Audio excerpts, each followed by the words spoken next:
But I'm going to use a piece of chalk to kind of draw out pieces that there's like where the tree was cut down in the field right here and then regrown up here. And it actually has a little interesting character right there in the trunk where it was cut at one point. So I'll just draw a line to kind of show, you know, obviously the taper in this is not the best until up in there. So it would be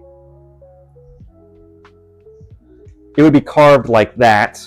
So all this within the white up here would be carved out. And so if you can imagine that being carved there, and then this big giant chunk here, I would carve, you know, all of this would come out, and then I would carve it down into here.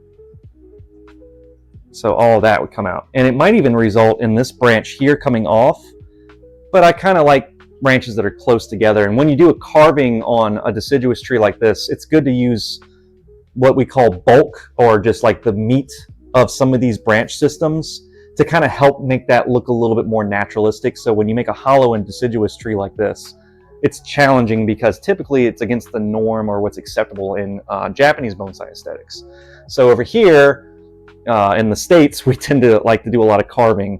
And so usually we're kind of poo-pooed on by other bonsai scenes. That's like, oh, you guys have giant scars on y'all's deciduous trees, and I don't really care.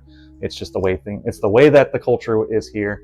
So here's another line. So up there, I would carve into this trunk up here to fix the tapering there. So my trunk line kind of comes up, and then it kind of wavers into here, and then the top of the tree ends right here. So I'm going to do a little bit of cutting up here to kind of fix this.